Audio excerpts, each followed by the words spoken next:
There is systemic racism in this country, and people of color are paying a terrible price because of it. The elites who have instigated this moral crime deserve to be exposed for what they've done. The sooner we call attention to them, the sooner we expose their regressive ideas, the sooner we live in a more just society. No truth, no peace. Here's how bad it is. At Columbia University, Black students have a separate graduation from white students. In many other colleges, Black students are encouraged to live in their own separate dorms. Students in many New York City government schools are separated by color during the school year. State governments put regulations in place that make it harder for minorities to start businesses. A national museum declares hard work and ambition to be white values. One of America's two major political parties assumes that many Black people are incapable of obtaining a driver's license or an ID card. In Oregon, Black students are told that math is a white construct, all but guaranteeing failure in this essential skill. In Baltimore, less than 10% of minority students can read at grade level, all but guaranteeing failure in this essential skill. In Oakland, no student is allowed to get a D or an F. Instead, everyone is simply promoted to the next grade whether they know the material or not. City councils demonize their own police departments, then vote to cut police budgets. Crime and murder skyrocket. The victims are almost all minorities. Prosecutors refuse to prosecute hardened criminals. Instead, they let the criminals back on the streets to prey on law-abiding, hard-working citizens, again, mostly Black people. That's only a few of many examples. It's shocking, but commonplace. Every day in every major city, people of color are living in this oppressive, patronizing environment. These prejudices, literally prejudgments, make it more and more difficult for Black people and other minorities to improve their lives, the very opposite of what the goal should be. In other words, the very people claiming to have Black people's and minorities' best interest at heart are instituting the very policies and attitudes that are holding them back. Sounds like systemic racism to me. And it makes you think that we're not moving forward as a pluralistic, equal opportunity nation, but backward into Jim Crow. Now, here's the kicker.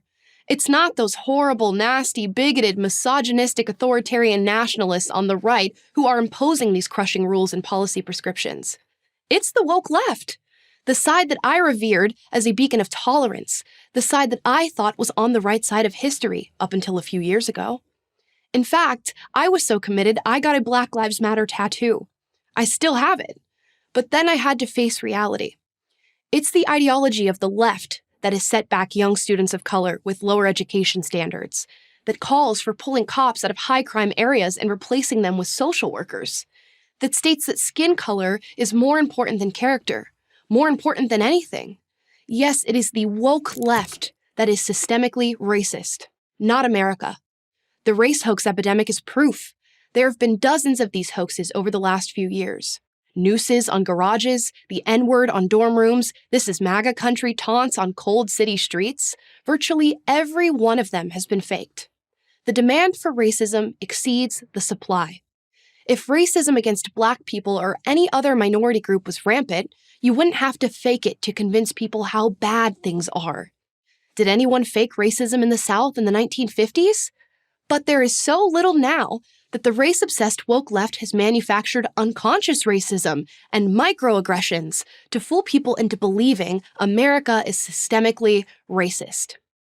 That's not to say racism doesn't exist. Of course it does. There will always be small-minded people, but their numbers are as small as their minds. And in case you're thinking of George Floyd, please know that even Minnesota's leftist attorney general admitted the incident had nothing to do with Floyd being Black. My father and millions of Africans didn't immigrate to America so that they could live in a racist society. They immigrated so that they could have opportunities that were only available to them here. So, to all the leftists out there, I understand why you believe what you believe. I was once one of you, but it's time to ask yourself some questions. Is it really helping Black people to tell them they're not as responsible for their actions as anyone else? Isn't it condescending, if not outright bigoted, to expect less from somebody purely based on their race? Isn't it clear that we should judge each person on their merits, not their skin color? Wouldn't that do more to create an equitable society than 100 government programs? Yes, there really is systemic racism, and it's hurting the country, but it's not coming from the direction you think. Once you realize that, everything changes. I'm Lepanobi for Prager University.